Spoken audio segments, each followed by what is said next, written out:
ਜੇ ਸਿੱਧੂ ਮੂਸੇਵਾਲਾ 80 ਸਾਲ ਦਾ 85 ਸਾਲ ਦਾ ਹੋ ਕੇ ਮਰ ਜਾਂਦਾ, ਬਿਮਾਰ ਹੋ ਕੇ ਮਰ ਜਾਂਦਾ, ਮੇਰਾ ਖਿਆਲ ਕਿਸੇ ਨੇ ਬੜਾ ਚੇਤੇ ਵੀ ਨਹੀਂ ਸੀ ਕਰਨਾ। ਕਿਉਂਕਿ ਜਦੋਂ ਅਸੀਂ ਉਹਨਾਂ ਦੇ ਫਾਦਰ ਨੂੰ ਦੇਖਦੇ ਹਾਂ ਤੇ ਮੋਸਟ ਲੋਕੀ ਆਪਦੇ ਆਪ ਦੇ ਅੰਦਰ ਨਾਲ ਕਨੈਕਟ ਹੁੰਦੇ ਵੀ ਕੀ ਮਹਿਸੂਸ ਕਰਦਾ ਹੋਊਗਾ ਫਾਦਰ।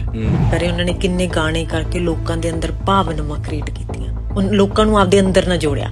ਸ਼ਾਇਦ ਆਪਾਂ ਨੂੰ ਆਪਦੀ ਮਾਂ ਦਾ ਨਹੀਂ ਸੀ ਪਤਾ ਵੀ ਆਪਾਂ ਐਂ ਸੋਚਦੇ ਹਾਂ, ਪਰ ਜਦੋਂ ਗਾਣਾ ਆਇਆ ਤਾਂ ਸੱਚੀ ਲੱਗਿਆ ਵੀ ਇਹ ਤਾਂ ਮੇਰਾ ਹੀ ਗਾਣਾ ਵਾ, ਇਹ ਤਾਂ ਮੈਂ ਆਪਦੀ ਮਾਂ ਦੀ ਗੱਲ ਕਰ ਰਹੀ ਹਾਂ ਜਾਂ ਕਰ ਰਿਹਾ ਵਾਂ। ਮੂਸੇਵਾਲੇ ਦੇ ਕਤਲ ਤੋਂ ਬਾਅਦ 2 ਦਿਨ ਮੈਨੂੰ ਰੋਣ ਆਉਂਦਾ ਰਿਹਾ ਤੇ ਮੈਂ ਰੋਇਆ ਵੀ ਕਿ ਅੱਜ ਤੋਂ 50 60 70 ਸਾਲ ਪਹਿਲਾਂ ਕਿਸੇ ਕਾਉਂਸਲਰ ਦੀ ਲੋੜ ਨਹੀਂ ਸੀ ਹੁੰਦੀ ਕਿ ਕਿਸੇ ਦੀ ਡੈਥ ਹੋਈ ਹੁੰਦੀ ਸੀ ਤੇ ਕੋਈ ਕਾਉਂਸਲਰ ਦੀ ਲੋੜ ਨਹੀਂ ਸੀ ਹੁੰਦੀ ਵੀ ਇਹਨੂੰ ਗ੍ਰੀਫ ਚੋਂ ਕੱਢੋ। ਤੁਹਾਡੇ ਆਪ ਦੇ ਬੱਚੇ ਦੇ ਫਿਊਨਰਲ ਤੇ ਤੁਹਾਨੂੰ ਜਾਣਾ ਪਵੇ, ਇਮੈਜਿਨ ਕਿੰਨੀ, ਜਿਹਦੇ ਹੋਰ ਅੱਗੇ ਕੋਈ ਬੱਚਾ ਨਹੀਂ, ਨਾ ਉਹਦਾ ਕੋਈ ਭਰਾ ਹੋਰ ਆ, ਨਾ ਉਹਦੀ ਭੈਣ ਹੋਰ। ਇਹ ਮੇਰਾ ਖਿਆਲ ਗ੍ਰੀਫ ਨੂੰ ਹੋਰ ਵੀ ਕੰਸੈਂਟਰੇਟ ਕਰਦਾ। ਪਰ ਜਿਹੜਾ ਸੋਗ ਆ ਉਹ ਤੁਹਾਡੀ ਬੋਡੀ ਚੋਂ ਐਂ ਜਲਦੀ ਨਹੀਂ ਨਿਕਲਦਾ।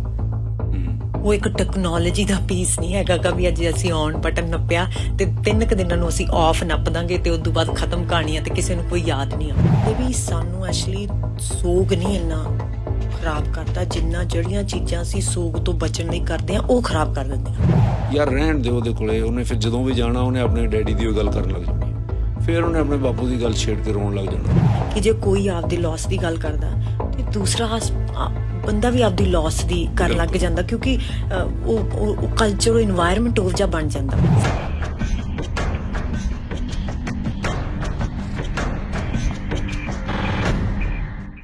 .1 ਤੇ 93.1 CKYE ਪ੍ਰੋਗਰਾਮ ਦੇ ਅਗਲੇ ਹਿੱਸੇ 'ਚ ਸਾਡੇ ਨਾਲ ਅੱਜ ਪਲਵਿੰਦਰ ਗਿੱਲ ਜੀ ਸ਼ਾਮਲ ਹੋ ਰਹੇ ਨੇ, ਜਿਹੜੇ ਕਿ ਮਨੋਵਿਗਿਆਨਕ ਕਾਉਂਸਲਰ ਹਨ।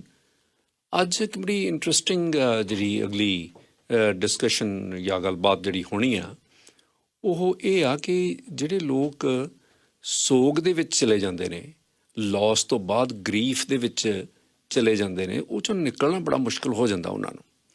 ਕਈ ਲੋਕ ਇਹੋ ਜਿਹੇ ਨੇ ਉਹ ਬੜੇ ਅਣਭਿੱਜ ਨੇ, ਜਾਂ ਤਾਂ ਉਹਨਾਂ ਨੂੰ ਗਰੀਫ ਚੰਬੜਦਾ ਹੀ ਨਹੀਂ, ਜੇ ਚੰਬੜਦਾ ਵੀ ਹੈ ਤਾਂ ਬਹੁਤ ਛੇਤੀ ਉਹ ਤੋਂ ਖਹਿੜਾ ਛੁਡਾ ਲੈਂਦੇ ਨੇ। ਪਰ ਕੁਝ ਲੋਕ ਇਹੋ ਜਿਹੇ ਨੇ ਜਾਂ ਉਹਨਾਂ ਨੂੰ ਟੈਕਨੀਕ ਨਹੀਂ ਆਉਂਦੀ ਕਿ ਇੱਕ ਵਾਰੀ ਗਰੀਫ ਚਿੰਬੜਿਆ ਨਹੀਂ ਤੇ ਕਈ ਸਾਲ ਉਸੇ ਗਰੀਫ ਦੇ ਵਿੱਚ, ਉਸੇ ਲਾਸ ਦੇ ਵਿੱਚ ਜੇ ਕੋਈ ਵਿਅਕਤੀ ਤੁਹਾਡੇ ਨਜ਼ਦੀਕ ਦਾ ਗੁਜ਼ਰ ਗਿਆ ਤਾਂ ਉਹ ਉਸੇ ਗਮ ਦੇ ਵਿੱਚ ਆਪਣੀ ਜ਼ਿੰਦਗੀ ਜਿਹੜੀ ਆ ਉਸੇ ਤਰ੍ਹਾਂ ਹੀ ਗੁਜ਼ਾਰ ਦਿੰਦੇ ਨੇ। ਸੋ ਕੀ ਵਾਕਈ ਜਿਹੜੀ ਗਰੀਫ ਤੋਂ ਨਿਕਲਣ ਦੇ ਕੋਈ ਤਰੀਕੇ ਹੈਗੇ ਆ ਜਾਂ ਕਿ ਇਹ ਕੁਦਰਤੀ ਗੱਲ ਹੈ? ਕਈ ਲੋਕ ਕਹਿੰਦੇ ਨੇ ਕਿ ਕੁਦਰਤੀ ਆ, ਜਿਹਨਾਂ ਕਈਆਂ ਲੋਕਾਂ ਨੂੰ ਗਰੀਫ ਚਿੰਬੜ ਜਾਂਦਾ, ਕਈਆਂ ਨੂੰ ਨਹੀਂ ਚਿੰਬੜਦਾ।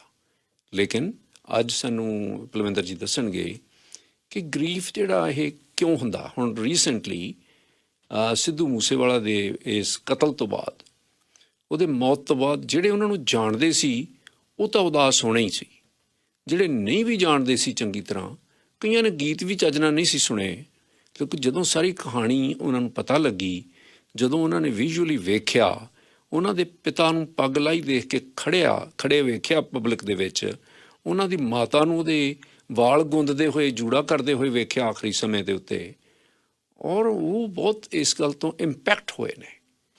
ਹਾਲੇ ਵੀ ਕਈ ਲੋਕ ਜਿਹੜੇ ਇਸ ਗਰੀਫ ਦੇ ਵਿੱਚ ਨੇ। ਕੱਲ੍ਹ ਮੈਨੂੰ ਇੱਕ ਮੇਰੇ ਦੋਸਤ ਨੇ ਦੱਸਿਆ, ਕਹਿੰਦਾ ਮੈਂ ਕਿਸੇ ਨੂੰ ਦੱਸਣਾ ਨਹੀਂ ਚਾਹੁੰਦਾ, ਪ੍ਰਾਈਵੇਟਲੀ ਮੈਂ ਤੈਨੂੰ ਦੱਸਦਾ, ਮੈਂ ਉਹਦਾ ਨਾਂ ਨਹੀਂ ਲੈ ਸਕਦਾ। ਉਹ ਕਹਿੰਦਾ ਵੀ ਮੂਸੇਵਾਲੇ ਦੇ ਕਤਲ ਤੋਂ ਬਾਅਦ 2 ਦਿਨ ਮੈਨੂੰ ਰੋਣ ਆਉਂਦਾ ਰਿਹਾ ਤੇ ਮੈਂ ਰੋਇਆ ਵੀ।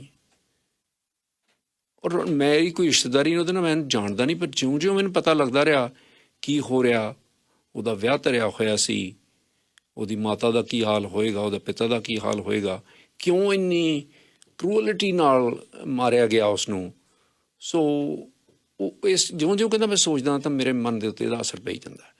ਸੋ ਇਹ ਲਾਸ ਤੇ ਗਰੀਫ ਦਾ ਕੀ ਰਿਸ਼ਤਾ, ਇਹ ਕਿਵੇਂ ਇਸ 'ਚੋਂ ਨਿਕਲਿਆ ਜਾ ਸਕਦਾ ਹੈ, ਅੱਜ ਪਲਵਿੰਦਰ ਜੀ ਸਾਨੂੰ ਦੱਸਣਗੇ। ਜੀ ਆਇਆਂ ਨੂੰ ਜੀ, ਤੁਹਾਡਾ ਬਹੁਤ ਬਹੁਤ ਸਵਾਗਤ ਹੈ। Thank you mister Tan. Thank you. ਹਾਂਜੀ। ਸੋ ਜਿਹੜਾ ਲਾਸ ਗਰੀਫ ਨੂੰ ਜਨਮ ਦਿੰਦਾ, ਸੋ ਲਾਸ ਤੇ ਗਰੀਫ ਦਾ ਆਪਸ ਵਿੱਚ ਕੀ ਚੱਕਰ ਹੈ, ਕਿਵੇਂ ਨਿਕਲਿਆ ਜਾਏ ਜੋ? ਹਾਂਜੀ ਮਿਸਟਰ ਤੈਨ, ਸਭ ਤੋਂ ਪਹਿਲਾਂ ਤਾਂ ਜਿਹੜਾ ਗਰੀਫ ਆ ਨਾ, ਉਹ ਇੱਕ ਅਸੀਂ ਸਮਝਦੇ ਹਾਂ ਉਹ ਇੱਕ ਲਾਸ ਹੁੰਦੀ ਆ, ਲਾਸ ਦਾ ਸੋਗ ਮਨਾਉਣਾ। ਗਰੀਫ ਦਾ ਮਤਲਬ ਹੈ ਲਾਸ ਆਫ ਕਨੈਕਸ਼ਨ, ਕਿਸੇ ਦਾ ਕਨੈਕਸ਼ਨ ਸੀਗਾ ਤੇ ਉਹ ਤੁਹਾਡਾ ਲੂਜ਼ ਹੋਇਆ ਵਾ। ਹੁਣ ਉਹ ਕਹਿੰਦੇ ਕਿ ਅਸੀਂ ਉਹਨਾਂ ਲੋਕਾਂ ਦਾ ਵੀ ਸੋਗ ਮਨਾਉਣੇ ਜਿਨ੍ਹਾਂ ਲੋਕਾਂ ਨੂੰ ਅਸੀਂ ਪਿਆਰ ਕਰਦੇ ਹਾਂ, ਅਸੀਂ ਉਹਨਾਂ ਲੋਕਾਂ ਦਾ ਵੀ ਸੋਗ ਮਨਾਉਣੇ ਜਿਨ੍ਹਾਂ ਨੂੰ ਅਸੀਂ ਪਸੰਦ ਕਰਦੇ ਹਾਂ। ਅਸੀਂ ਉਹਨਾਂ ਲੋਕਾਂ ਦਾ ਵੀ ਸੋਗ ਮਨਾਉਣੇ ਜਿਨ੍ਹਾਂ ਨੂੰ ਅਸੀਂ ਨਫ਼ਰਤ ਕਰਦੇ ਹਾਂ। ਅਸੀਂ ਉਹਨਾਂ ਲੋਕਾਂ ਦਾ ਵੀ ਸੋਗ ਮਨਾਉਣੇ ਜਿਨ੍ਹਾਂ ਨੂੰ ਅਸੀਂ ਨਾਪਸੰਦ ਕਰਦੇ ਹਾਂ। ਮਤਲਬ ਇਹ ਹੈ ਕਿ ਜੇ ਨਫ਼ਰਤ ਆ ਜਾਂ ਨਾਪਸੰਦ, ਉਹ ਵੀ ਇੱਕ ਤਰ੍ਹਾਂ ਦਾ ਕਨੈਕਟ ਆ, ਉਹ ਵੀ ਇੱਕ ਤਰ੍ਹਾਂ ਦਾ ਕਨੈਕਸ਼ਨ ਆ। ਅਸੀਂ ਉਹਨਾਂ ਲੋਕਾਂ ਦਾ ਸੋਗ ਨਹੀਂ ਮਨਾਉਂਦੇ ਜਿਨ੍ਹਾਂ ਲੋਕਾਂ ਦੀ ਸਾਨੂੰ, ਜਿਵੇਂ ਆਪਾਂ ਇਨਡਿਫਰੈਂਟ ਕਹਿ ਦਿੰਦੇ ਇੰਗਲਿਸ਼ ਦੇ ਵਿੱਚ, ਜਿਹਦੇ ਨਾਲ ਸਾਨੂੰ ਹੋਣ ਦਾ ਫਾਇਦਾ, ਨਾ ਸਾਨੂੰ ਨਾ ਹੋਣ ਦਾ ਫਾਇਦਾ, ਜਾਂ ਕਹਿੰਦੇ ਹੁੰਦੇ ਨੇ ਨਾ ਆਏ ਦੀ ਖੁਸ਼ੀ ਨਾ ਗਏ ਦੀ ਗਮੀ ਕਾਈਂਡ ਆਫ ਥਿੰਗ। ਸੋ ਉੱਦਾਂ, ਸੋ ਇਹਨੂੰ ਕਹਿੰਦੇ ਆ ਲਾਸ ਆਫ ਕਨੈਕਸ਼ਨ। ਹੁਣ ਅਸੀਂ ਸੋਚੀਏ, ਜਿਵੇਂ ਤੁਸੀਂ ਇੱਕ ਸਿੰਗਰ ਦੀ ਗੱਲ ਕੀਤੀ ਆ ਲੇਟਲੀ ਜਿਨ੍ਹਾਂ ਦੀ ਡੈਥ ਹੋਈ, ਅਸੀਂ ਸੋਚੀਏ ਵੀ ਅਸੀਂ ਤਾਂ ਇਹਨਾਂ ਨੂੰ ਪਰਸਨਲੀ ਜਾਣਦੇ ਵੀ ਨਹੀਂ ਸੀਗੇ। ਅਸੀਂ ਤਾਂ ਬਹੁਤ ਲੋਕੀ ਇੰਪੈਕਟ ਪਏ ਆ ਵੀ ਪਰਸਨਲੀ ਜਾਣਦੇ ਨਹੀਂ ਸੀ, ਮਿਲੇ ਵੀ ਨਹੀਂ ਸੀ ਸ਼ਾਇਦ ਲੋਕੀ। ਫਿਰ ਵੀ ਸਾਨੂੰ ਉਹਨਾਂ ਲਈ ਸੋਗ ਆ ਕਿਉਂ ਆ ਰਿਹਾ ਵਾ। ਜਿਹੜੇ ਲੋਕ ਉਹਨਾਂ ਨੂੰ ਜਾਣਦੇ ਸੀ ਉਹਨਾਂ ਲਈ ਤਾਂ ਆਪਾਂ ਸਮਝਦੇ ਹਾਂ ਵੀ ਉਹਨਾਂ ਨਾਲ ਫਿਜ਼ੀਕਲੀ ਉਹਨਾਂ ਦਾ ਰਿਸ਼ਤਾ ਹੋਣਾ, ਪਰ ਇਸ ਜਿਹੜੀ ਡੈਥ ਨੇ ਆ, ਬਹੁਤ ਸਾਰੇ ਜਿਹੜੇ ਲੋਕਾਂ ਨੇ ਮਿਲੇ ਵੀ ਨਹੀਂ, ਉਹਨਾਂ ਦੇ ਵਿੱਚ ਅੰਦਰ ਸੋਗ ਪਾਇਆ। ਸੋ ਪਹਿਲਾਂ ਅਸੀਂ ਵੇਖੀਏ ਵੀ ਉਹ ਸੋਗ ਕਿਉਂ ਆ, ਉਹਨੂੰ ਵੀ ਅਸੀਂ ਕਨੈਕਸ਼ਨ ਸਮਝਦੇ ਹਾਂ। ਮਿਸਟਰ ਥਿਨ, ਜੇ ਫੋਰ ਐਗਜ਼ਾਮਪਲ ਤੁਸੀਂ, ਇੱਕ ਮੈਂ ਐਗਜ਼ਾਮਪਲ ਦੇ ਕੇ ਦੱਸਦੀ ਹਾਂ, ਜੇ ਉਹਨਾਂ ਸਿੰਗਰ ਦਾ ਤੁਸੀਂ ਗਾਣਾ ਸੁਣਿਆ ਹੋਵੇ ਨਾ, ਇੱਕ ਮਾਂ ਸੀ ਗਾਣਾ ਉਹਨਾਂ ਦਾ, ਕਿਆ ਬਾਤ, ਰਾਈਟ। ਸੋ ਜਦੋਂ ਤੁਸੀਂ ਮਾਂ ਉਹ ਗਾਣਾ ਸੁਣਦੇ ਆ ਨਾ, ਤੇ ਉਹ ਗਾਣਾ ਇੱਕ ਤੁਹਾਡੇ ਅੰਦਰ ਨਾ, ਤੁਹਾਡੇ ਅੰਦਰ ਦੇ ਨਾਲ ਜਿਹੜੀਆਂ ਭਾਵਨਾਵਾਂ ਨਾਲ ਜੋੜ ਦਿੰਦਾ ਤੁਹਾਨੂੰ, ਸਮਝੋ। ਫੋਰ ਐਗਜ਼ਾਮਪਲ, ਜੇ ਤੁਸੀਂ ਆਪਣੀ ਮਾਂ ਲਈ ਉਹ ਚੀਜ਼ਾਂ ਸੋਚਦੇ ਸੀ, ਪਰ ਉਹ ਜਦੋਂ ਗਾਣਾ ਟਿਊਨ ਕੀਤਾ ਤੇ ਜਦੇ ਤੁਹਾਡੇ ਅੰਦਰ ਭਾਵਨਾਵਾਂ ਜਾਗ ਗਈ। ਤੇ ਜਿਵੇਂ ਉਹਨੂੰ ਐਂਡ ਕਰਦਾ, ਉਹ ਕਹਿੰਦਾ ਮਾਂ ਮੇਰਾ ਜੀ ਕਰਦਾ ਮੈਂ ਛਾਤੀ ਤੇ ਚਰਨ ਕੌਰ ਲਿਖਾ ਲਾਂ। ਹਾਂ, ਹਨਾ। ਤੇ ਤੁਸੀਂ ਦੇਖੋ, ਸੋ ਇਹਦਾ ਮਤਲਬ ਹੈ ਕਿ ਉਹ ਸਾਨੂੰ ਫਿਜ਼ੀਕਲੀ ਨਹੀਂ ਮਿਲਿਆ, ਪਰ ਉਹਦਾ ਜਿਹੜਾ ਕਨੈਕਸ਼ਨ ਆ, ਉਹਨੇ ਸਾਡੇ ਅੰਦਰ ਭਾਵਨਾਵਾਂ ਜਗਾਈ ਸੀ। ਉਸ ਗਾਣੇ ਨੇ ਸਾਡੇ ਅੰਦਰ ਭਾਵਨਾਵਾਂ ਜਗਾਈ ਸੀ ਉਹਦੇ ਚ, ਤੇ ਫਿਰ ਅਸੀਂ ਕਨੈਕਟ ਹੋ ਗਏ, ਸਮਝੋ। ਸੋ ਸਾਡੇ ਅੰਦਰ ਇਸੇ ਕਰਕੇ, ਜਿਵੇਂ ਉਹ ਬਹੁਤ ਸਿੰਗਰ ਵੀ ਸੀ ਤੇ ਲੋਕਾਂ ਨੇ, ਐਂਡ ਜਿਵੇਂ ਤੁਸੀਂ ਕਈ ਵਾਰ ਉਹਨਾਂ ਦੇ ਪੇਰੈਂਟਸ ਦੀਆਂ ਵੀ ਵੀਡੀਓਜ਼ ਵੇਖਦੇ ਆ, ਉਹ ਸਾਡੇ ਅੰਦਰ ਨੂੰ ਹਿਲਾ ਜਾਣਾ, ਉਹ ਵੀ ਇੱਕ ਕਨੈਕਟ ਆ। ਕਿਉਂਕਿ ਜਦੋਂ ਅਸੀਂ ਉਹਨਾਂ ਦੇ ਫਾਦਰ ਨੂੰ ਦੇਖਦੇ ਹਾਂ, ਤੇ ਮੋਸਟ ਲੋਕੀ ਆਪਦੇ ਆਪ ਦੇ ਅੰਦਰ ਨਾਲ ਕਨੈਕਟ ਹੁੰਦੇ ਵੀ ਕੀ ਮਹਿਸੂਸ ਕਰਦਾ ਹੋਊਗਾ ਫਾਦਰ, ਜੇ ਮੇਰੇ ਨਾਲ ਇਸ ਤਰ੍ਹਾਂ ਹੋ ਜਾਏ ਮੈਂ ਕੀ ਕਰਾਂ। ਐਗਜ਼ੈਕਟਲੀ। ਸੋ ਉਹ ਕਨੈਕਸ਼ਨ, ਅਸੀਂ ਉਹਨੂੰ ਕਨੈਕਸ਼ਨ ਕਹਿੰਦੇ ਹਾਂ। ਐਂਡ ਉਸ ਚੀਜ਼ ਦਾ ਲਾਸ ਹੋਣਾ, ਅਫਕੋਰਸ ਉਹ ਤੁਹਾਡੇ ਤੇ ਇੰਪੈਕਟ ਪਾਊਗਾ। ਸੋ ਕਨੈਕਸ਼ਨ ਦਾ ਇਹ ਮਤਲਬ ਨਹੀਂ ਕਿਸੇ ਦਾ ਸਰੀਰਕ ਤੌਰ ਤੇ ਤੁਹਾਡੇ ਨਾਲ ਜੁੜੇ ਰਹਿਣਾ ਜਾਂ ਰਿਸ਼ਤਾ ਹੀ ਹੋਣਾ, ਤੁਹਾਡੇ ਅੰਦਰ ਕੁਝ ਭਾਵਨਾਵਾਂ ਦਾ ਮੂਵ ਹੋ ਜਾਣਾ ਉਹਨਾਂ ਦੇ ਕਰਕੇ, ਚਾਹੇ ਉਹ ਤੁਹਾਨੂੰ ਕਦੇ ਮਿਲੇ ਵੀ ਨਹੀਂ ਦੁਨੀਆ ਤੇ। ਪਰ ਬਲਵਿੰਦਰ, ਮੌਤ ਨੂੰ ਐਕਸੈਪਟ ਕਰਨਾ ਇੰਨਾ ਔਖਾ ਕਿਉਂ ਹੋ ਰਿਹਾ? ਮਿਸਟਰ ਥਿਨ, ਮੈਂ ਅਕਸਰ, ਕਈ ਵਾਰ ਮੈਂ ਗ੍ਰੀਫ ਕਾਉਂਸਲਿੰਗ ਵੀ ਕਰਦੀ ਹਾਂ, ਤੇ ਮੈਂ ਅਕਸਰ ਮੇਰੇ ਕਲਾਇੰਟਾਂ ਨਾਲ ਗੱਲ ਕਰਦੀ ਕਿ ਅੱਜ ਤੋਂ 50, 60, 70 ਸਾਲ ਪਹਿਲਾਂ ਕਿਸੇ ਕਾਉਂਸਲਰ ਦੀ ਲੋੜ ਨਹੀਂ ਸੀ ਹੁੰਦੀ। ਕਿ ਕਿਸੇ ਦੀ ਡੈਥ ਹੋਈ ਹੁੰਦੀ ਸੀ ਤੇ ਕੋਈ ਕਾਉਂਸਲਰ ਦੀ ਲੋੜ ਨਹੀਂ ਸੀ ਹੁੰਦੀ ਵੀ ਇਹਨੂੰ ਗ੍ਰੀਫ ਚੋਂ ਕੱਢੋ, ਕਿਉਂਕਿ ਉਹ ਕਹਿੰਦੇ ਕਿ ਪਿਛਲੇ 60, 70 ਸਾਲਾਂ ਦੇ ਵਿੱਚ ਆ ਪ੍ਰੋਡਕਟਿਵ ਸੁਸਾਇਟੀ ਨਹੀਂ ਸੀ, ਤੇ ਲੋਕਾਂ ਨੇ ਮੌਤ ਐਕਸੈਪਟ ਕੀਤੀ ਵੀ ਸੀ। ਜ਼ਿੰਦਗੀ ਦਾ ਐਕਸੈਪਟ ਮੰਨਿਆ ਹੋਇਆ ਸੀ ਵੀ ਮੌਤ ਸਾਡੇ ਤੇ ਆਉਣੀ ਆ।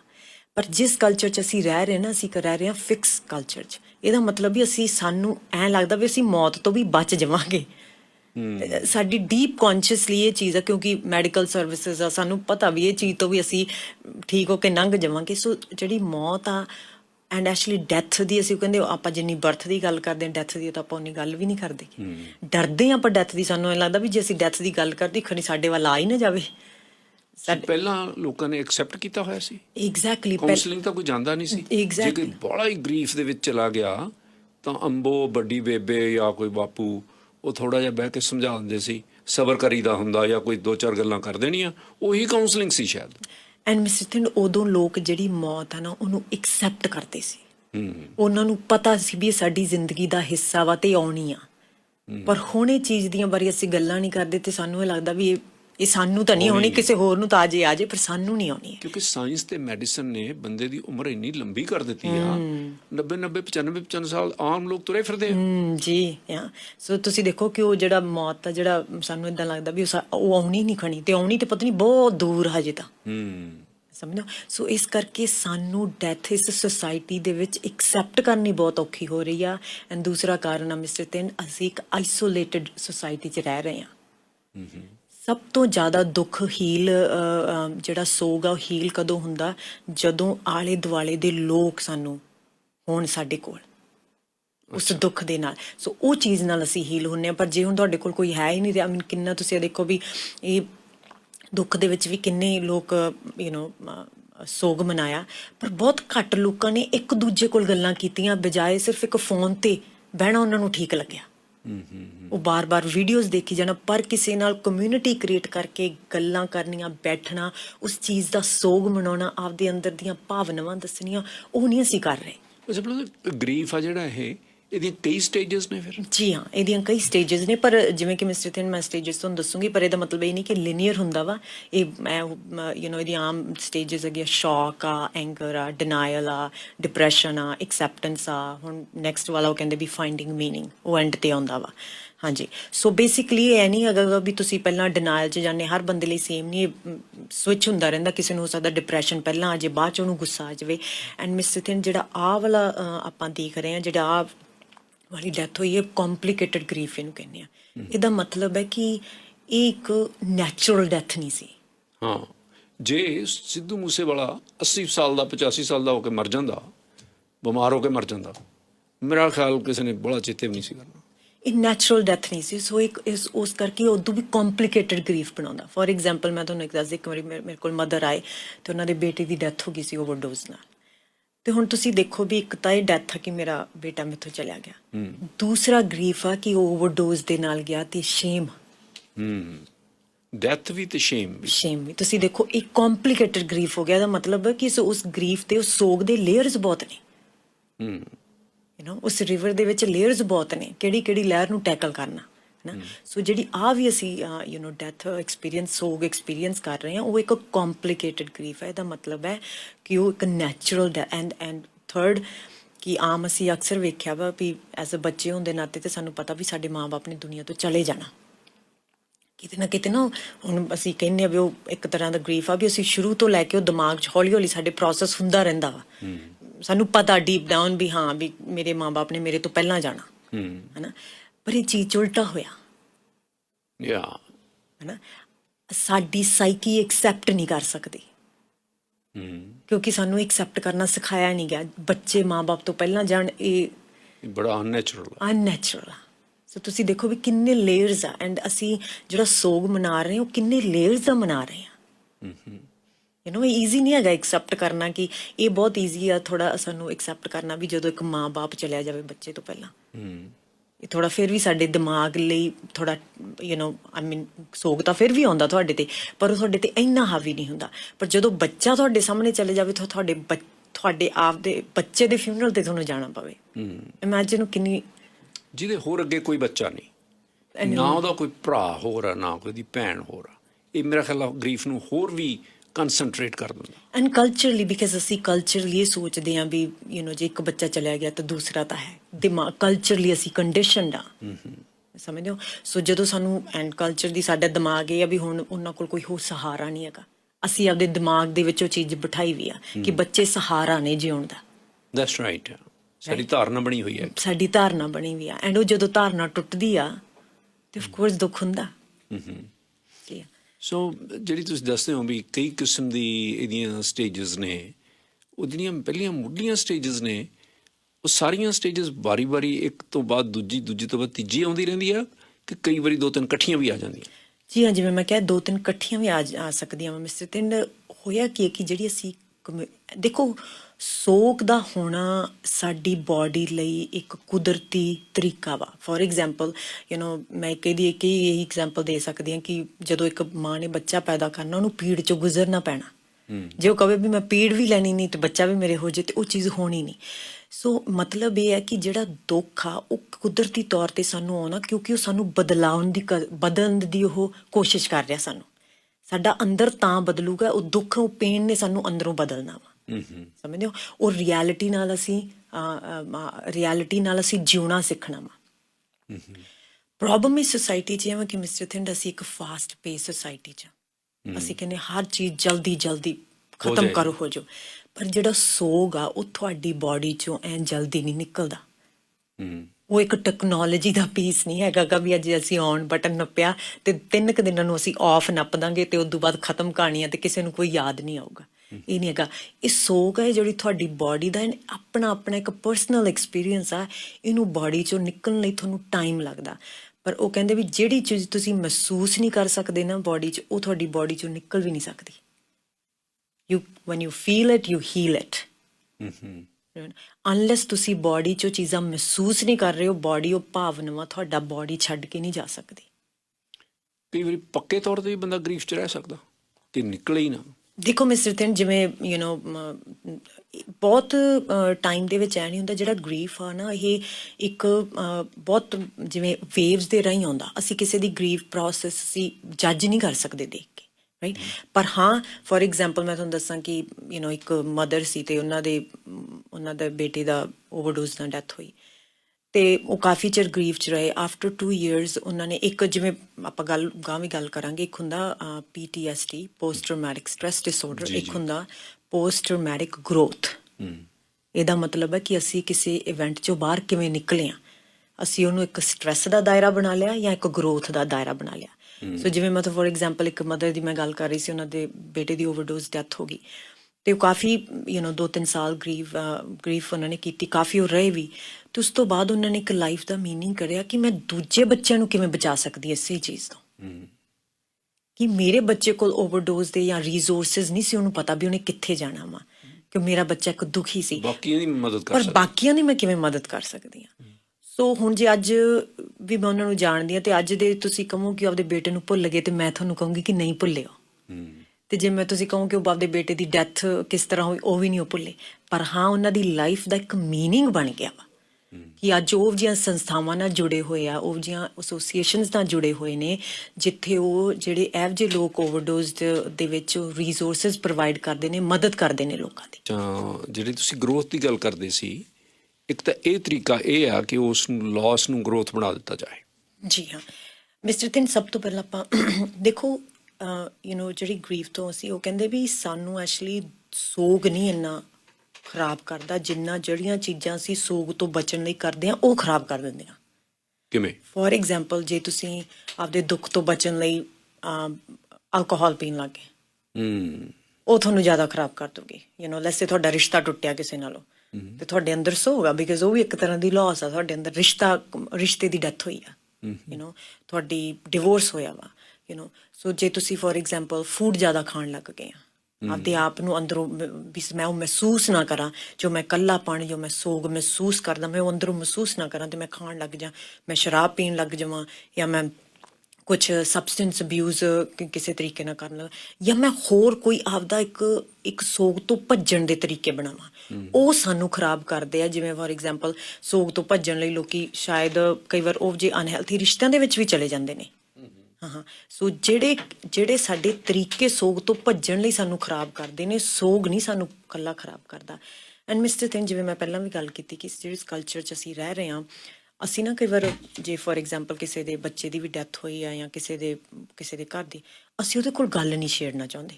ਅਸੀਂ ਕਹਿੰਦੇ ਜੇ ਗੱਲ ਛੇੜਦੀ ਤਾਂ ਪਤਾ ਨਹੀਂ ਇਹਨੂੰ ਫਿਰ ਅਸੀਂ ਦੁੱਖ ਦੇ ਦਾਂਗੇ। ਅਕਸਰ ਤੁਸੀਂ ਮੈਂ ਵੀ ਇਹ ਸੁਣਿਆ ਹੋਊਗਾ ਵੀ ਇਹਨੂੰ ਗੱਲ ਨਹੀਂ ਛੇੜਨੀ ਇਹਦੇ ਦੁੱਖ ਦੀ, ਕਿਉਂਕਿ ਜੇ ਤੂੰ ਛੇੜਤੀ ਜਾਂ ਇਹਦਾ ਰਿਸ਼ਤਾ ਟੁੱਟਿਆ, ਜੇ ਛੇੜਤੀ ਤਾਂ ਹੋ ਸਕਦਾ ਹੋਰ ਵੀ ਇਹ ਦੁਖੀ ਰੋਣ ਲੱਗ ਜੇ, ਦੁੱਖ ਦੇ ਥੌਂਕਾਂ ਨੂੰ ਹੱਥ ਲਾਉਣਾ। ਹਾਂਜੀ ਹਾਂ, ਪਰ ਇਹ ਤਾਂ ਹੈ ਨੀ ਗਾ ਕਿ ਉਹ ਇਨਸਾਨ ਭੁੱਲ ਗਿਆ, ਹਨਾ। ਪਰ ਹਾਂ, ਜੇ ਉਹ ਸਾਡੇ ਨਹੀਂ, ਅਸੀਂ ਉਹਦੇ ਕੋਲ ਗੱਲ ਛੇੜਾਂਗੇ ਤਾਂ ਜ਼ਰੂਰ ਉਹ ਇਕੱਲੇ 'ਚ ਰਹੂਗਾ। ਸੋ ਅਸੀਂ ਕਿਸੇ ਦਾ ਵੀ ਕੋਈ ਐ ਨਹੀਂ ਕਿ ਤੁਸੀਂ ਕਿਸੇ ਦੇ ਦੁੱਖ ਨੂੰ, ਜੇ ਤੁਸੀਂ ਉਹਨਾਂ ਨੂੰ ਗੱਲ ਕਰਨ ਲੱਗੇ ਤਾਂ ਤੁਸੀਂ ਉਹਦਾ ਦੁੱਖ ਛੇੜਤਾ, ਦੁੱਖ ਉਹਦੇ ਨਾਲ ਹੀ ਆ ਸਦਾ। ਹਾਂ, ਪਰ ਜਦੋਂ ਤੁਸੀਂ ਕੰਟੈਕਟ ਵਧਾਤਾ, ਤੁਸੀਂ ਇੱਕ ਹਿਊਮਨ ਟੂ ਹਿਊਮਨ ਉਹਨਾਂ ਨਾਲ ਗੱਲ ਕਰਨ ਲੱਗੇ ਇਸ ਚੀਜ਼ ਨਾਲ, ਇਹ ਐਕਚੁਅਲੀ ਚੀਜ਼ ਉਹਨਾਂ ਦੀ ਹੀਲ ਹੁੰਦੀ ਆ। ਪਰ ਅਸੀਂ ਲੋਕਾਂ ਕੋਲੇ ਦੁੱਖ ਦੀ ਗੱਲ ਨਹੀਂ ਛੇੜਦੇ, ਕਿਉਂਕਿ ਅਸੀਂ ਉਹਨਾਂ ਨੂੰ ਯਾਦ ਨਹੀਂ ਕਰਾਉਣਾ ਚਾਹੁੰਦੇ, ਜਾਂ ਸਾਨੂੰ ਡਰ ਲੱਗਦਾ ਵੀ ਉਹਨਾਂ ਨੂੰ ਯਾਦ ਨਾ ਹੋ ਜੇ ਤੂੰ ਜ਼ਿਆਦਾ ਨਾ ਦੁਖੀ ਕਰਨ। ਤੁਸੀਂ ਜ਼ਿਆਦਾ ਨਹੀਂ ਕਿਸੇ ਨੂੰ ਦੁਖੀ ਕਰ ਸਕਦੇ ਜੇ ਤੁਸੀਂ ਇੱਕ ਐਮਪੈਥੈਟਿਕ ਕੰਸਰਨ 'ਚੋਂ ਕਰਦੇ ਆ।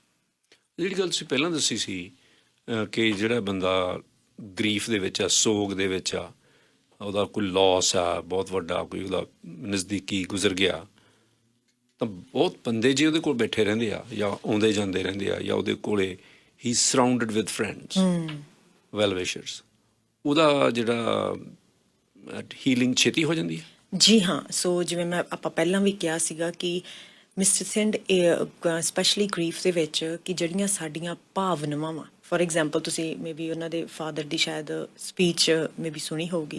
ਉਹਨਾਂ ਦੇ ਫਾਦਰ ਨੇ ਐਡਰੈਸ ਕੀਤਾ ਵੀ ਜੋ ਮੈਂ ਦੁੱਖ ਮਹਿਸੂਸ ਕੀਤਾ, ਮੈਂ ਇਹ ਮਹਿਸੂਸ ਕੀਤਾ ਵੀ ਤੁਸੀਂ ਵੀ ਉਹੀ ਦੁੱਖ ਮਹਿਸੂਸ ਕੀਤਾ, ਤੇ ਉਹਨੇ ਮੇਰੀ ਮਦਦ ਕੀਤੀ ਆ। ਉਹਨਾਂ ਨੇ ਬਹੁਤ ਵਧੀਆ ਗੱਲਾਂ ਕੀਤੀਆਂ, ਬਹੁਤ ਵਧੀਆ ਸਪੀਚ ਦਿੱਤੀ ਮੂਸੇ ਵਾਲੇ ਦੇ ਪਿਤਾ ਜੀ ਨੇ। ਹਾਂਜੀ। ਸੋ ਉਹਨਾਂ ਨੇ ਕਿਹਾ ਕਿ ਜਿਹੜਾ ਦੁੱਖ ਮੈਂ ਅੰਦਰੋਂ ਮਹਿਸੂਸ ਕੀਤਾ ਤੇ ਤੁਸੀਂ ਮੇਰੇ ਉਹ ਦੁੱਖ ਨੂੰ ਵੇਖ ਕੇ ਆਪਦੇ ਅੰਦਰ ਵੀ ਉਹ ਚੀਜ਼ ਜਗਾਈ ਤੇ ਉਹ ਚੀਜ਼ ਨੇ ਉਹਨਾਂ ਦੀ ਮਦਦ ਕੀਤੀ, ਹਨਾ। ਸੋ ਜੇ ਅਸੀਂ ਜਿਹੜਾ ਸਾਡਾ ਸੋਗ ਦੇ ਅੰਦਰ ਸਾਡੀਆਂ ਭਾਵਨਾਵਾਂ ਵਾ, ਜਦੋਂ ਇਹ ਕੋਈ ਦੇਖਣ ਲੱਗ ਜੇ, ਇਹਨਾਂ ਨੂੰ ਕੋਈ ਐਕਨੋਲੇਜ ਕਰਨ ਲੱਗ ਜੇ, ਇਹਨਾਂ ਨੂੰ ਕੋਈ ਸੀਨ ਕਰਨ ਲੱਗ ਜਾਵੇ, ਤਾਂ ਅਸੀਂ ਅੰਦਰੋਂ ਠੀਕ ਹੋਣ ਲੱਗ ਜਾਂਦੇ ਹਾਂ। ਜਿਵੇਂ ਕਿ ਇਸ ਕੇਸ ਦੇ ਵਿੱਚ ਅਸੀਂ ਵੇਖਿਆ, ਉਹਨਾਂ ਨੇ ਕਿਹਾ ਵੀ ਇਹ ਚੀਜ਼ ਦੇ ਵਿੱਚ, ਹਨਾ। ਸੋ ਪਰ ਜਿਵੇਂ ਮੈਂ ਕਿਹਾਗਾ ਕਿ ਸਾਡੇ ਲਈ ਇਹ ਬਹੁਤ ਔਖਾ ਹੋ ਗਿਆ, ਜਿਸ ਕਲਚਰ, ਜਿਸ ਸੁਸਾਇਟੀ 'ਚ ਅਸੀਂ ਰਹਿ ਰਹੇ ਹਾਂ, ਕਿ ਸਾਨੂੰ ਇਹਨਾਂ ਭਾਵਨਾਵਾਂ ਤੋਂ ਅਸੀਂ ਡਰਦੇ ਫਿਰਦੇ ਹਾਂ। ਅਸੀਂ ਕਹਿੰਦੇ ਵੀ ਰੋਣਾ, ਇਹ ਚੀਜ਼ਾਂ ਤੋਂ, ਫਰਸਟ੍ਰੇਸ਼ਨ ਤੋਂ ਅਸੀਂ ਡਰਦੇ ਫਿਰਦੇ ਹਾਂ। ਪਰ ਇਹ ਚੀਜ਼ਾਂ ਤੋਂ ਅਸੀਂ ਉੱਭਰ ਨਿਕਲ ਨਹੀਂ ਸਕਦੇ ਜਿੰਨਾ ਚਿਰ ਅਸੀਂ ਉਹਨਾਂ ਨੂੰ ਫੀਲ ਨਹੀਂ ਕਰ ਸਕਦੇ, ਜਿੰਨਾ ਚਿਰ ਅਸੀਂ ਨੋਰਮਲਾਈਜ਼ ਨਾ ਕਰੀਏ। ਜਿਵੇਂ ਅਕਸਰ ਜਦੋਂ ਮੈਂ ਕਿਤੇ ਵੀ ਜਾਂਦੀ ਤੇ ਉਹ ਕਹਿੰਦੇ ਕਿ ਸਾਨੂੰ ਮਹਿਸੂਸ ਹੋ ਰਿਹਾ, ਤੇ ਮੈਂ ਕਹਿੰਦੀ ਕਿ ਆਫ ਕੋਰਸ ਤੁਹਾਡੀ ਬਾਡੀ ਦਾ ਇੱਕ ਹਿੱਸਾ ਵਾ ਇਹਨੂੰ ਮਹਿਸੂਸ ਕਰਨਾ। ਪਰ ਜਿਹੜਾ ਤੁਸੀਂ ਇਹ ਗੱਲ ਦੱਸਦੇ ਹੋ, ਸਾਡੇ ਵੀ ਇਹੀ ਰਿਵਾਜ ਆ ਸੁਸਾਇਟੀ ਦੇ ਵਿੱਚ ਕਿ ਉਹਨਾਂ ਕੋਲ ਜਾ ਕੇ ਬੈਠ ਕੇ ਆਉਣਾ, ਆਪਾਂ ਕਹਿੰਦੇ ਆ ਅਫਸੋਸ ਕਰਨਾ, ਮਕਾਨ ਜਾਣਾ। ਤੇ ਉਹਦੇ ਨਾਲ ਇਹ ਆ ਵੀ ਉਹਨਾਂ ਦਿਨਾਂ ਵਿੱਚ 10-15 ਦਿਨਾਂ ਵਿੱਚ ਤਾਂ ਹੋ ਸਕਦਾ ਉਹਨੂੰ ਮਹਿਸੂਸ ਨਾ ਹੋਵੇ, ਪਰ ਉਹ ਕਈ ਲੋਕ ਜਿਹੜੇ ਆ ਕੈਮੋਫਲਾਜ ਕਰੀ ਰੱਖਦੇ ਆ ਜਿਹੜਾ ਗਮ ਆ, ਜਿਹੜਾ ਉਸ ਗੱਲ ਦਾ ਸੋਗ ਆ। ਪਰ ਜਦੋਂ ਫਿਰ ਸਾਰਾ ਡਸਟ ਕਲੀਅਰ ਹੋ ਜਾਂਦੀ ਆ, ਸਿੰਕ ਇਨ ਹੋ ਜਾਂਦਾ, ਲੋਕ ਆਉਣੋਂ ਜਾਣੋਂ ਹਟ ਜਾਂਦੇ ਆ, ਫਿਰ ਇੱਕਦਮ ਮੇਰਾ ਖਿਆਲ ਉਹ ਹਿੱਟ ਕਰਦਾ ਉਹਨੂੰ। ਜੀ ਹਾਂ, ਉਦੋਂ ਕੀ ਕੀਤਾ ਜਾਣਾ ਚਾਹੀਦਾ? For sure. ਐਂਡ ਜਿਵੇਂ ਮੈਂ ਕਿਹਾਗਾ ਕਿ ਬੈਸਟ ਜਿਹੜੇ ਲੋਕ ਉਹਨਾਂ ਦੇ ਆਬਵੀਅਸਲੀ ਨਾਲ ਰਹਿੰਦੇ ਆ ਜਾਂ ਉਹਨਾਂ ਨੂੰ ਜਾਣਦੇ ਆ, ਤਾਂ ਬੈਸਟ ਚੀਜ਼ ਐਵੇਂ ਆ ਕਿ ਤੁਸੀਂ ਇਹ ਔਨ ਗੋਇੰਗ ਸਪੋਰਟ ਰੱਖੋ। ਐਂਡ ਤਾਂ ਅਸੀਂ ਕਿਸੇ ਨੂੰ ਵੀ ਕਦੇ ਇਹ ਨਹੀਂ ਕਹਿ ਸਕਦੇ ਕਿ ਬਸ ਬਹੁਤ ਹੋ ਗਿਆ ਹੁਣ ਤੇਰਾ। ਇਹ ਚੀਜ਼ ਅਸੀਂ ਕਿਸੇ ਨੂੰ ਵੀ ਨਹੀਂ ਕਹਿ ਸਕਦੇ, ਚਾਹੇ ਕਿਸੇ ਨੇ ਆਪਦਾ ਮਾਪਾ ਲੂਜ਼ ਕੀਤਾ, ਚਾਹੇ ਆਪਦਾ ਬੱਚਾ ਲੂਜ਼ ਕੀਤਾ, ਚਾਹੇ ਕੁਛ ਵੀ ਉਹਨਾਂ ਨੇ ਲੂਜ਼ ਕੀਤਾ ਲਾਈਫ ਦੇ ਵਿੱਚ, ਕਿਉਂਕਿ ਹਰ ਇੱਕ ਦੀ ਗਰੀਵਿੰਗ ਪ੍ਰੋਸੈਸ ਵੱਖਰੀ ਆ। ਪਰ ਹਾਂ, ਫੋਰ ਐਗਜ਼ਾਮਪਲ ਜੇ ਤੁਸੀਂ ਇਹ ਜ਼ਰੂਰ ਹੈ ਕਿ ਜਿਹੜਾ ਤੁਹਾਡਾ ਕਨੈਕਸ਼ਨ ਆ ਉਹ ਇਹ ਸੋਗ ਚੋਂ ਨਿਕਲ ਆਉਣਗੇ ਤੇ ਲਾਈਫ ਦੀਆਂ ਦੂਜੀਆਂ ਚੀਜ਼ਾਂ ਟਰਾਈ ਕਰਨਗੇ। ਫੋਰ ਐਗਜ਼ਾਮਪਲ ਜੇ ਇੱਕ ਆਦਮੀ ਆ ਤੇ ਉਹਦੇ ਕੋਲ ਤੁਸੀਂ ਜਾਂਦੇ ਹੋ, ਉਹਨਾਂ ਨੇ ਆਪਦਾ ਬੱਚਾ ਖੋਇਆ, ਤੇ ਤੁਸੀਂ ਗੱਲਬਾਤ ਕਰਦੇ ਆ ਭਾਵੁਕ ਤਰੀਕੇ ਨਾਲ ਉਹਨਾਂ ਨੂੰ ਸੁਣਦੇ ਆ, ਤੇ ਜਦੋਂ ਸੁਣ ਕੇ ਗੱਲ ਆਪਦਾ ਹੌਲਾ ਹੋ ਜਾਂਦੀ ਤੇ ਫਿਰ ਤੁਸੀਂ ਕਹਿੰਦੇ ਚਲੋ ਆਜੋ ਆਪਾਂ ਵਾਕ ਤੇ ਜਾ ਕੇ ਆਈਏ ਇਕੱਠੇ। ਤੁਸੀਂ ਇੱਦਾਂ ਉਹਨਾਂ ਨੂੰ ਟ੍ਰਾਂਜੀਸ਼ਨ ਕਰਦੇ ਆ ਲਾਈਫ ਦੀਆਂ ਹੈਪਨਿੰਗਸ ਜਿਹੜੀਆਂ ਉਹਨਾਂ ਨੇ ਜਮਾਂ ਖਤਮ ਕਰ ਦਿੱਤੀਆਂ ਵੀ ਨਹੀਂ, ਸਮਝੋ। ਸੋ ਉਹ ਟ੍ਰਾਂਜੀਸ਼ਨ ਆ। ਸੋ ਪਰ ਇਹ ਬਹੁਤ ਜ਼ਰੂਰੀ ਹੈ ਮਿਸਟਰ ਤਿੰਨ ਕਿ ਸਾਡੇ ਲਈ ਇਹ ਭਾਵਨਾਵਾਂ ਨੂੰ ਨੋਰਮਲਾਈਜ਼ ਫੀਲ ਕਰਨਾ। ਜੇ ਅਸੀਂ ਇਸ ਚੀਜ਼ ਨੂੰ ਕੰਡੈਮ ਕਰਨ ਲੱਗੇ ਕਿ ਸਾਡੇ 'ਚ ਆਉਣੀਆਂ ਨਹੀਂ ਚਾਹੀਦੀਆਂ, ਸਾਡੇ 'ਚ ਕਿਉਂ ਸੋਗ ਆਉਂਦਾ ਵਾ, ਇੱਕ ਇਨਸਾਨੀਅਤ ਫਿਤਰਾ ਕੁਦਰਤੀ ਚੀਜ਼ਾਂ ਵਾ। ਤੁਹਾਡਾ ਬਾਡੀ ਤੁਹਾਡੀ ਉਸ ਪੇਨ ਦੇ ਵਿੱਚੋਂ ਜਾ ਕੇ ਤੁਹਾਨੂੰ ਤੁਸੀਂ ਬਦਲਾਵ ਦੇ ਨਾਲ ਐਡਜਸਟ ਕਰ ਪਾਓਗੇ। ਤੁਸੀਂ ਗੱਲ ਕਹੀ ਸੀ ਵੀ ਅਸੀਂ ਬੜੀ ਤੇਜ਼ ਜ਼ਿੰਦਗੀ ਜਿਉ ਰਹੇ, ਬੜੀ ਫਾਸਟ ਪੇਸ ਵਾਲੀ ਜ਼ਿੰਦਗੀ ਜਿਉ ਰਹੇ ਹਾਂ। ਹੁਣ ਇਹਦੇ 'ਚ ਜੇ ਫਰਜ਼ ਕਰੋ ਕੋਈ ਵਿਅਕਤੀ ਆਪਣੇ ਲੋਸ ਬਾਰੇ ਗੱਲ ਕਰਨੀ ਚਾਹੁੰਦਾ, ਚਲੋ ਕਰ ਲਈ 1-2 ਵਾਰੀ, ਫਿਰ ਉਹਦੇ ਦੋਸਤ ਆਉਂਦੇ, ਫਿਰ ਕਰ ਲਈ। ਹਰ ਵਾਰੀ ਜਦੋਂ ਆਉਂਦਾ ਉਹ ਤਾਂ ਸਮਝਦਾ ਕਿ ਮੇਰਾ ਨੇੜੇ ਦਾ ਬੰਦਾ ਹੈ, ਮੇਰਾ ਦੋਸਤ ਆ, ਮੇਰਾ ਜਿਗਰੀ ਦੋਸਤ ਹੈ, ਇਹ ਮੇਰੀ ਚੰਗੀ ਸਹੇਲੀ ਆ, ਨੇੜੇ ਦੀ ਸਹੇਲੀ ਆ। ਉਹਨੇ ਫਿਰ ਕਰਨੀ ਆ, ਫਰਜ਼ ਕਰੋ ਉਹਦੇ ਬੱਚੇ ਦੀ ਡੈਥ ਹੋਈ ਆ ਜਾਂ ਆਪਣੇ ਪਿਤਾ ਦੀ ਡੈਥ ਹੋਈ, ਉਹਨੇ ਫਿਰ ਸ਼ੁਰੂ ਕਰ ਲੈਣੀ, ਬਾਪੂ ਜੀ ਇਸ ਤਰ੍ਹਾਂ ਕਰਦੇ ਹੁੰਦੇ ਸੀ, ਉਹ ਐਂ ਕਹਿੰਦੇ ਸੀ। 1 ਵਾਰੀ 2 ਵਾਰੀ 10 ਵਾਰੀ ਫਾਸਟ ਪੇਸ ਦੇ ਵਿੱਚ ਰਹਿੰਦੇ, ਫਿਰ ਲੋਕ ਵਿਦਡਰਾ ਕਰਨ ਵੀ ਲੱਗ ਜਾਂਦੇ। ਕੁਛ ਯਾਰ ਰਹਿਣ ਦਿਓ ਉਹਦੇ ਕੋਲੇ, ਉਹਨੇ ਫਿਰ ਜਦੋਂ ਵੀ ਜਾਣਾ ਉਹਨੇ ਆਪਣੇ ਡੈਡੀ ਦੀ ਉਹ ਗੱਲ ਕਰਨ ਲੱਗ ਜਾਣੀ ਹੈ, ਫਿਰ ਉਹਨੇ ਆਪਣੇ ਬਾਪੂ ਦੀ ਗੱਲ ਛੇੜ ਕੇ ਰੋਣ ਲੱਗ ਜਾਣਾ। ਉਹ ਰਹਿਣ ਹੀ ਦਿਓ, ਉਹਨੂੰ ਬੁਲਾਓ ਹੀ ਨਾ, ਆਪਾਂ ਰਹਿਣ ਦਿਓ, ਉਹਨੂੰ ਟੈਲੀਫੋਨ ਕਰ ਦਿਓ। ਅਵੋਇਡੈਂਸ ਜਿਹੜੀ ਆ ਉਹ ਮੇਰਾ ਖਿਆਲ ਆ ਉਸ ਸਿਚੁਏਸ਼ਨ ਨੂੰ ਹੋਰ ਵਿਗਾੜ ਦਿੰਦੀ ਹੈ। ਜੀ ਹਾਂ। ਐਂਡ ਮਿਸਟਰ ਥਿੰਨ ਜਿਹੜੀ ਆ ਐਮਪੈਥੈਟਿਕ ਦੀ ਅਸੀਂ ਗੱਲ ਕਰ ਰਹੇ ਹਾਂ, ਇਹ ਐਜ਼ ਅ ਸੁਸਾਇਟੀ ਸਾਨੂੰ ਬਣਨ ਦੀ ਲੋੜ ਆ। ਨੋਟ ਜਸਟ ਵਨ ਪਰਸਨ ਤੇ ਅਸੀਂ ਕਿਸੇ ਤੇ ਅਟੈਕ ਕਰ ਰਹੇ ਹਾਂ, ਪਰ ਐਜ਼ ਅ ਸੁਸਾਇਟੀ ਸਾਨੂੰ ਇਹੋ ਜਿਹੇ ਬਣਨ ਦੀ ਲੋੜ ਆ। ਤੁਸੀਂ ਦੇਖੋ, ਮੈਂ ਅਕਸਰ ਦੇਖਿਆ ਕਿ ਜੇ ਕੋਈ ਆਪਦੇ ਲੋਸ ਦੀ ਗੱਲ ਕਰਦਾ ਤੇ ਦੂਸਰਾ ਬੰਦਾ ਵੀ ਆਪਦੀ ਲੋਸ ਦੀ ਕਰਨ ਲੱਗ ਜਾਂਦਾ, ਕਿਉਂਕਿ ਉਹ ਕਲਚਰ, ਇਨਵਾਇਰਮੈਂਟ ਉਹ ਜਿਹਾ ਬਣ ਜਾਂਦਾ ਵਾ। ਸਮਝਦੇ ਹੋ? ਇਹਨੂੰ ਅਸੀਂ ਕਹਿੰਦੇ ਮਿਰਰ ਨਿਊਰੋਨ। ਮਿਰਰ ਨਿਊਰੋਨ ਦਾ ਮਤਲਬ ਆ, ਜਿਵੇਂ ਹੁਣ ਤੁਸੀਂ ਛੋਟਾ ਬੱਚਾ ਦੇਖ ਲਓ ਨਾ, ਉਹਦੇ ਮਾਂ ਹੱਸਣ ਲੱਗਦੀ ਤੇ ਫਿਰ ਉੱਚੀ ਮਾਂ ਦੇ ਨਾਲ ਹੱਸਦਾ, ਤੇ ਜੇ ਮਾਂ ਦੇ ਤੇ ਮਾੜੀ ਜਿਹੀ ਸਟ੍ਰੈਸ ਜਾਂਦੀ ਤੇ ਉਹ ਵੀ ਓਨਾ ਹੀ ਡਰ ਜਾਂਦਾ ਵਾ। ਸਮਝਦੇ ਹੋ? ਮਿਰਰ ਨਿਊਰੋਨ ਦਾ ਮਤਲਬ ਹੈ ਕਿ ਜਦੋਂ ਕੋਈ ਸਾਡੇ ਮੂਹਰੇ ਬੈਠਾ ਇਨਸਾਨ ਸਾਡੇ ਅੰਦਰ ਸਾਡੇ 'ਚ ਐਬਿਲਿਟੀ ਆ, ਜੇ ਮੈਂ ਰੋਣ ਲੱਗ ਜਾਵਾਂ ਇੱਥੇ, ਤੇ ਤੁਹਾਡੇ ਅੰਦਰ ਜਿਹੜੇ ਮਿਰਰ ਨਿਊਰੋਨ ਆ ਉਹ ਸੇਮ ਫੀਲਿੰਗ ਲੈ ਜਾਣਗੇ, ਚਾਹੇ ਤੁਸੀਂ ਰੋਵੋ ਨਾ, ਪਰ ਤੁਸੀਂ ਮੇਰੀ ਸੈਡਨੈਸ ਮਹਿਸੂਸ ਕਰ ਲਈ ਆ। ਬਿਲਕੁਲ। ਰਾਈਟ ਤੁਸੀਂ ਹੱਸਣ ਲੱਗ ਗਏ ਐਂਡ ਸ਼ਾਇਦ ਮੈਂ ਹੱਸਾਂ ਨਾ ਉੱਚੀ ਉੱਚੀ ਤੁਹਾਡੇ Contagious ਆ ਇਹ। ਹਾਂ ਇੱਕ ਕੰਟੇਜੀਅਸ ਇਮੋਸ਼ਨਸ ਕਿਉਂਕਿ ਫਿਰ ਮੈਨੂੰ ਮੇਰੇ ਅੰਦਰ ਵੀ ਮੈਂ ਕੋਈ ਖੁਸ਼ੀ ਵਾਲਾ ਮੂਮੈਂਟ ਵੇਖ ਕੇ ਮੈਨੂੰ ਵੀ ਅੰਦਰ ਖੁਸ਼ੀ ਆਉਣ ਲੱਗ ਜੂਗੀ ਸੋ ਇਹਦਾ ਮਤਲਬ ਹੈ ਵੀ ਮੈਂ ਤੁਹਾਨੂੰ ਦੇਖ ਲਿਆ ਭਾਵੁਕ ਤੌਰ ਤੇ ਤੁਸੀਂ ਮੈਨੂੰ ਦੇਖ ਲਿਆ ਭਾਵੁਕ ਤੌਰ ਤੇ ਰਾਈਟ ਸੋ ਇਹਨੂੰ ਅਸੀਂ ਕਹਿੰਦੇ ਕਨੈਕਸ਼ਨ ਹੈ ਨਾ ਸੋ ਐਜ਼ ਅ ਸੁਸਾਇਟੀ ਸਾਨੂੰ ਲੋੜ ਹੈ ਕਿ ਅਸੀਂ ਜਿਹੜੀਆਂ ਇੱਕ ਭਾਵਨਾਵਾਂ ਜਿਹੜੀ ਇੱਕ ਗਰੀਫ ਅਸੀਂ ਉਹ ਤੋਂ ਸੋਗ ਤੋਂ ਭੱਜੀਏ ਨਾ ਪਰ ਉਹਦੇ ਵਿੱਚ ਜਾਈਏ ਨਾ ਐਂਡ ਜਿੰਨਾ ਅਸੀਂ ਭੱਜਣ ਤੇ ਜਾਵਾਂਗੇ ਦੂਜੇ ਪਾਸੇ ਜਾਵਾਂਗੇ ਤੇ ਗਰੀਫ ਨੇ ਸਾਡਾ ਪਿੱਛਾ ਤਾਂ ਨਹੀਂ ਛੱਡਣਾ ਸੋਗ ਨੇ ਬਿਕਾਜ਼ ਮਿਸਟਰ ਤਿੰਡੇ ਇੱਕ ਪ੍ਰਾਈਸ ਆ ਪਿਆਰ ਦੀ ਕਹਿੰਦੇ ਨਾ ਸਾਨੂੰ ਪਤਾ ਵੀ ਸਾਨੂੰ ਪਿਆਰ ਕਰਨ ਵਾਲੇ ਲੋਕ ਹੈਗੇ ਆਲੇ ਦੁਆਲੇ ਸਾਨੂੰ ਇਹ ਵੀ ਪਤਾ ਵੀ ਇੱਕ ਦਿਨ ਉਹਨਾਂ ਨੇ ਦੁਨੀਆ ਤੋਂ ਜਾਣਾ ਸੋ ਦੀ ਤੁਸੀਂ ਪ੍ਰਾਈਸ ਪੇ ਕਰਦੇ ਹੋ ਇਟਸ ਅ ਪ੍ਰਾਈਸ ਐਗਜ਼ੈਕਟਲੀ ਸੋ ਜੇ ਤੁਸੀਂ ਪਿਆਰ ਤੁਹਾਨੂੰ ਉੱਥੋਂ ਮਹਿਸੂਸ ਹੁੰਦਾ ਤੇ ਸੋਗ ਵੀ ਤੁਹਾਨੂੰ ਉੱਥੋਂ ਹੀ ਮਹਿਸੂਸ ਹੋਣਾ ਰਾਈਟ ਸੋ ਜਿਵੇਂ ਆਪਾਂ ਸਿੰਗਰ ਦੀ ਗੱਲ ਕਰ ਰਹੇ ਉਹਨਾਂ ਨੇ ਕਿੰਨੇ ਗਾਣੇ ਕਰਕੇ ਲੋਕਾਂ ਦੇ ਅੰਦਰ ਭਾਵਨਾਵਾਂ ਕ੍ਰੀਏਟ ਕੀਤੀਆਂ ਲੋਕਾਂ ਨੂੰ ਆਪਦੇ ਅੰਦਰ ਨਾ ਜੋੜਿਆ ਸ਼ਾਇਦ ਆਪਾਂ ਨੂੰ ਆਪਦੀ ਮਾਂ ਦਾ ਨਹੀਂ ਸੀ ਪਤਾ ਵੀ ਆਪਾਂ ਐਂ ਸੋਚਦੇ ਹਾਂ ਪਰ ਜਦੋਂ ਗਾਣਾ ਆਇਆ ਤਾਂ ਸੱਚੀ ਲੱਗਿਆ ਵੀ ਇਹ ਤਾਂ ਮੇਰਾ ਹੀ ਗਾਣਾ ਵਾ ਇਹ ਤਾਂ ਮੈਂ ਆਪਦੀ ਮਾਂ ਦੀ ਗੱਲ ਕਰ ਰਹੀ ਹਾਂ ਜਾਂ ਕਰ ਰਿਹਾ ਵਾਂ ਸਮਝਦੇ ਹੋ ਸੋ ਇਹ ਬੜਾ ਜ਼ਰੂਰੀ ਆ ਮਿਸਟਰ ਤਿੰਡ ਐਂਡ ਸੈਕਿੰਡ ਵਾਲ ਜਿਹੜਾ ਸੋਗ ਆ ਨਾ ਇਹ ਬੜਾ ਅਨਕੰਫਰਟੇਬਲ ਆ ਇਹ ਬੜਾ ਮੈਸੀ ਆ ਇਹ ਆਈ ਮੀਨ ਇਹਦਾ ਕੋਈ ਸ਼ਿੰਗਾਰ ਤਾਂ ਇਹਨੂੰ ਅਸੀਂ ਸਕਦੇ ਨਹੀਂ ਅਸੀਂ ਕਹਿ ਦਈਏ ਵੀ ਮੈਂ ਇੱਥੇ ਕਹਿ ਦੇਵਾਂ ਵੀ ਤਾਂ ਬਹੁਤ ਤੁਸੀਂ ਲੰਘ ਜਾਓਗੇ ਇਹ ਬਹੁਤ ਔਖਾ ਜਦੋਂ ਤੁਹਾਡੇ ਤੇ ਆਉਂਦਾ ਯੂ ਨੋ ਪਰ ਇਹਦਾ ਮਤਲਬ ਇਹ ਨਹੀਂ ਬੈਡ ਆ ਅਨਕੰਫਰਟੇਬਲ ਆ ਔਖਾ ਵਾ ਤੁਹਾਨੂੰ ਅੰਦਰੋਂ ਦੁੱਖ ਮਹਿਸੂਸ ਹੋਊਗਾ ਪਰ ਇਹਦਾ ਮਤਲਬ ਇਹ ਨਹੀਂ ਕਿ ਬੁਰਾ ਵਾ ਓਵਰਕਮ ਹੋ ਸਕਦਾ ਹੈ ਓਵਰਕਮ ਸਾਡੀ ਬਾਡੀ ਬਣੀ ਐ ਇਸੇ ਚੀਜ਼ ਵਾਸਤੇ ਮਿਸਟਰ ਤਿੰਨ ਸਾਡੀ ਬਾਡੀ ਇਹਨਾਂ ਚੀਜ਼ਾਂ 'ਚੋਂ ਉੱਭਰਨ ਲਈ ਬਣੀ ਵੀ ਆ ਸਾਨੂੰ ਨਹੀਂ ਆਪਦੀ ਤਾਕਤ ਦਾ ਪਤਾ ਕਈ ਵਾਰ ਕਹਿੰਦੇ ਨਾ ਕਿ ਜਦੋਂ ਸਾਡੀ ਸਟਰੈਂਥ ਦੇਖਣੀ ਹੋਵੇ ਤਾਂ ਅਸੀਂ ਉਹ ਸਿਚੁਏਸ਼ਨ 'ਚ ਪੈਦੇ ਫਿਰ ਪਤਾ ਲੱਗਦਾ ਵੀ ਇਹ ਕਿਵੇਂ ਕਰ ਲਿਆ ਸੀ ਕਿਉਂਕਿ ਤੁਹਾਡੀ ਬਾਡੀ 'ਚ ਬਹੁਤ ਜ਼ਿਆਦਾ ਸਟਰੈਂਥ ਆ ਤੁਹਾਡੀ ਸੋਚਣ ਦੀ ਕਪੈਸਿਟੀ ਤੋਂ ਵੀ ਜ਼ਿਆਦਾ ਕੈਨ ਯੂ ਇਮੇਜਿਨ ਜੇ 8 ਸਾਲ ਦਾ ਬੱਚਾ ਉਹਦੇ ਮਾਪਿਓ ਮਰ ਜਾਣ ਤਾਂ ਉਹ ਕੀ ਮਹਿਸੂਸ ਕਰੇਗਾ ਔਰ ਉਹਦੀ ਜ਼ਿੰਦਗੀ ਤਹਿਸ਼ ਨਹਿਸ਼ ਹੋ ਜਾਏਗੀ ਜੀ ਜੇ ਉਹ 50 ਸਾਲ ਦਾ ਬੰਦਾ ਫਿਰ ਉਹਦੇ ਮਾਪਿਓ ਉਦੋਂ ਗੁਜ਼ਰ ਜਾਂਦੇ ਆ ਉਹ ਇੰਪੈਕਟ ਤਾਂ ਕਰਦੀ ਹੈ ਪਰ ਉਹਨਾਂ ਇੰਪੈਕਟ ਨਹੀਂ ਕਰੇਗੀ ਕਿਉਂਕਿ ਉਹ ਐਕਸੈਪਟੈਂਸ ਆ ਜਿਵੇਂ ਮੈਂ ਕਿਹਾ ਉਹ ਅਸੀਂ ਆਲਰੇਡੀ ਉਹ ਐਕਸੈਪਟੈਂਸ ਐਵੇਂ ਨਾ ਮਿਸਟਰ ਤਿੰਨ ਤੁਹਾਡੇ ਦਿਮਾਗ ਦੇ ਵਿੱਚ ਉਹ ਗਰੀਫ ਐਜ਼ ਤੁਸੀਂ ਜਿਉਣੇ ਚੱਲ ਰਿਹਾ ਵਾ ਬਿਕਾਜ਼ ਆਈ ਨੋ ਕਿ ਮੇਰੇ ਪੇਰੈਂਟਸ ਨੇ ਵੀ ਦੁਨੀਆ ਤੋਂ ਜਾਣਾ ਤੁਹਾਨੂੰ ਪਤਾ ਤੁਹਾਡੇ ਪੇਰੈਂਟਸ ਨੇ ਵੀ ਜਾਣਾ ਉਹ ਆਲਰੇਡੀ ਸਾਡੇ ਦਿਮਾਗ ਦੇ ਵਿੱਚ ਅੰਡਰਸਟੈਂਡਿੰਗ ਬਣੀ ਵੀ ਆ ਪਰ ਅਸੀਂ ਇਹ ਨਹੀਂ ਸੋਚਦੇ ਵੀ ਮੇਰਾ ਬੱਚਾ ਮੇਰੇ ਤੋਂ ਪਹਿਲਾਂ ਜਾਊ ਇਹ ਨਹੀਂ ਸਾਡਾ ਗਰੀਫ ਚੱਲ ਰਿਹਾ ਪੈਰਲਲ ਪਰ ਸਾਡੇ ਮਾਂ-ਬਾਪ ਦਾ ਗਰੀਫ ਸਾਡੇ ਪੈਰਲਲ ਚੱਲ ਰਿਹਾ ਵਾ ਹੈ ਨਾ ਸੋ ਇਹ ਚੀਜ਼ ਸਾਡੇ ਲਈ ਜ਼ਰੂਰੀ ਆ ਮਿਸਟਰ ਥਿੰਡ ਇਹ ਜਿਵੇਂ ਮੈਂ ਇੱਕ ਐਗਜ਼ਾਮਪਲ ਦੇ ਕੇ ਦੱਸਾਂ ਫੋਰ ਐਗਜ਼ਾਮਪਲ ਇੱਕ ਬੱਚਾ ਵਾ ਤੇ ਉਹ ਉਹਨੇ ਟੋਏ ਦੇਖ ਲਿਆ ਸਟੋਰ ਦੇ ਵਿੱਚ ਜਾ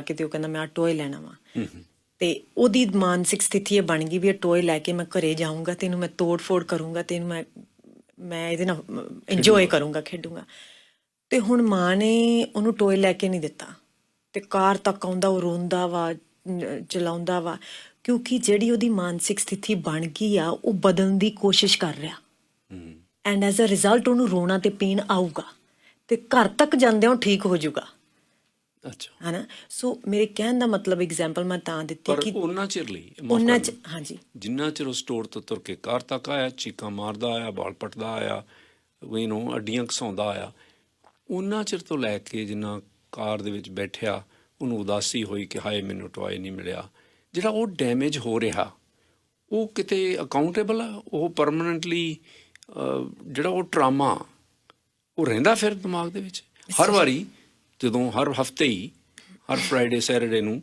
ਗਰੋਸਰੀ ਲੈਣ ਜਾਂਦੇ ਉਹ ਕਹਿੰਦੇ ਆਹ ਲੈਣੀ ਉਹ ਕਹਿੰਦੇ ਨੋ ਲੈਣੀ ਨਹੀਂ ਰੋ ਕੇ ਕਾਰ 'ਚ ਆਉਣਾ ਘਰ ਤੱਕ ਆਉਂਦੇ ਠੀਕ ਹੋ ਜਾਣਾ ਫਿਰ ਉਹ ਜਿਹੜਾ ਹਰ ਰੋਜ਼ ਦਾ ਟਰਾਮਾ ਜਾਂ ਕਈ ਵਾਰੀ ਇਸ ਤਰ੍ਹਾਂ ਹੋਣੀ ਆ ਉਹ ਇਨਸੀਡੈਂਟ ਆ ਜਿਹੜਾ ਉਹ ਇੰਨੀ ਛੇਤੀ ਚਲਾ ਜਾਂਦਾ ਵੀ ਘਰ ਤੱਕ ਆਉਣ ਤੇ ਬਿਲਕੁਲ ਹੀਲ ਹੋ ਜਾਂਦਾ ਸੋ ਮਿਸਟਰ ਥਿੰਡ ਇਹਦਾ ਮਤਲਬ ਇਹ ਹੈ ਕਿ ਸਾਨੂੰ ਇੱਕ ਮਾਨਸਿਕ ਸਥਿਤੀ ਤੋਂ ਦੂਜੀ ਮਾਨਸਿਕ ਸਥਿਤੀ ਦੇ ਵਿਚਾਲੇ ਪੇਨ ਆ ਇੱਕ ਮਾਨਸਿਕ ਸਥਿਤੀ ਤੋਂ ਅਸੀਂ ਦੂਸਰੀ ਤੱਕ ਜਾਂਦੇ ਤੇ ਸਾਡੇ ਪੇਨ ਦੇ ਵਿੱਚ ਦੀ ਸਾਨੂੰ ਲੰਘਣਾ ਪੈਣਾ ਰਾਈਟ ਫੋਰ ਐਗਜ਼ਾਮਪਲ ਜਿਵੇਂ ਤੁਸੀਂ ਆ ਕਿਹਾ ਕਿ ਉਸ ਸਿੰਗਰ ਦੇ ਤੁਸੀਂ ਗਾਣੇ ਸੁਣਦੇ ਸੀ ਇਹ ਤੁਹਾਡੀ ਮਾਨਸਿਕ ਸਥਿਤੀ ਸੀ ਜਦੋਂ ਉਹ ਰਿਲੀਜ਼ ਕਰਦਾ ਸੀ ਲੁੱਕ ਫਾਰਵਰਡ ਕਰਦੇ ਸੀ ਲੋਕ ਉਹਨਾਂ ਦੇ ਗਾਣਿਆਂ ਨੂੰ ਪਰ ਹੁਣ ਉਹਨਾਂ ਦੀ ਇਹ ਮਾਨਸਿਕ ਰਿਐਲਿਟੀ ਹੈ ਕਿ ਉਹ ਚੀਜ਼ ਹੋਣੀ ਨਹੀਂ ਹੁਣ ਤੇ ਉਹਦੇ ਵਿਚਾਲੇ ਪੇਨ ਆ ਉਹ ਅਸੀਂ ਜਿਵੇਂ ਸਾਡੀ ਵੀ ਉਹ ਬੱਚਿਆਂ ਵਾਲੀ ਹਾਲਤ ਆ ਨਾ ਕਿੰਨੇ ਲੋਕ ਤੜਫੇ ਉਹ ਬੱਚਿਆਂ ਲਈ ਕਿੰਨੇ ਯੰਗਸਟਰ ਵੀ ਤੜਫੇ ਜਿਹੜੇ ਉਹਨਾਂ ਦੇ ਮਿਊਜ਼ਿਕ ਦੇ ਬੜੇ ਫੈਨ ਸੀਗੇ ਉਹਨਾਂ ਦੀ ਕਲਮ ਦੇ ਬੜੇ ਫੈਨ ਸੀਗੇ ਕਿਉਂਕਿ ਉਹ ਬਦਲਾਵ ਆ ਨਾ ਜਿਹੜਾ ਉਹ ਦਿਮਾਗ ਦੇ ਲੈਵਲ ਤੇ ਉਹਨੇ